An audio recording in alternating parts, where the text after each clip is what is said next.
भेटतं किंवा तुम्ही लोक जे त्यांना शिक्षण देत आहे ते खरंच महत्वाचं आहे.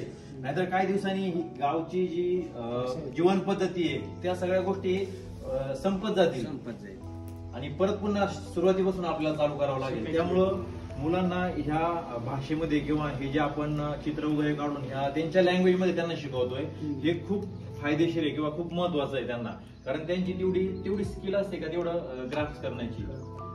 आणि तुम्ही हे जे काय ऍक्टिव्हिटी सरांनी खूप चांगलं म्हणजे संगीत ऐकून खूप चांगलं वाटलं. म्हणजे आम्हाला असं मान सन्मान आम्हाला कधीच कुठं भेटलं नाही आणि आम्ही म्हणजे करत असतो कधी कधी विजिट. आमच्या गावामध्ये पण शाळा आम्ही ती डिजिटलायझेशन म्हणजे काय केलं आम्ही मोठे डायरेक्ट बोर्ड घेतलेत, मोठे सेन्ससचे वगैरे बोर्ड घेतलेत.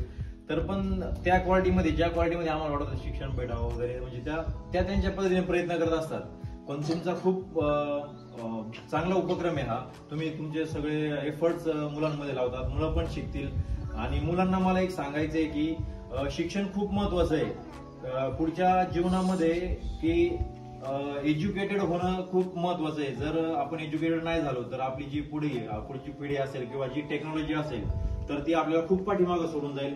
त्यामुळे प्रत्येकाने शिक्षण हे घेतलंच पाहिजे आणि हेच वय म्हणजे सगळ्या गोष्टींचा आनंद घेऊन शिक्षण पुढे नेलं पाहिजे असं मी सांगू इच्छितो. आणि आमच्या जीपीएमच्या टीमच्या परिवारातर्फे मी तुम्हाला एक सांगितले की आम्ही तबला हे देऊ, लवकरच सरांनी फक्त घेऊन यावा. आम्ही तुमचे म्हणजे आपले जे काय असेल ते आम्ही पैसे देऊ, हे करू. आणि माझे मित्र आम्हाला तुम्ही इथे इथे आम्ही आलो, तुम्ही एवढं आम्हाला सर्व क्लासरूम दाखवले, सर्व एवढ्या तुम्ही जे करता ऍक्टिव्हिटी त्या सर्व गोष्टी दाखवल्या.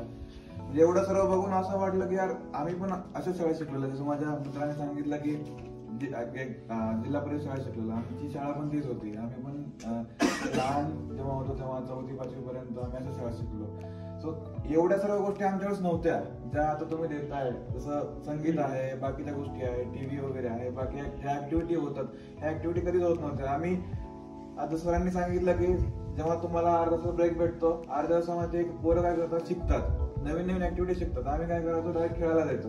सुट्टी भेटली चला खेळायला, चला क्रिकेट खेळायला, चला लंगडी खेळायला, अशा बऱ्याच गोष्टी आम्ही करायचो. पण आता ह्या शाळेच्या बाबतीत आम्हाला एवढ्या गोष्टी कळल्या सरांच्या माध्यमातून. एवढं ते सोशल मीडियावरती एवढे ऍक्टिव्ह असतात ते सगळे मुलं आम्ही बघतो. आता जे आम्ही मोबाईलच्या माध्यमातून, कॉम्प्युटरच्या माध्यमातून जे बघितलं आम्ही ते ऍक्च्युअल मध्ये आम्ही तर बघितलं कसे मुलं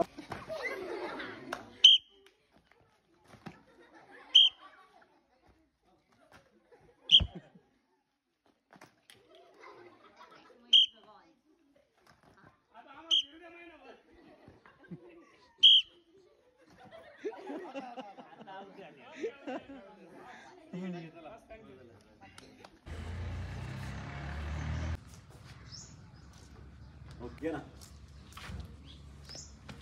3 स्टार्ट.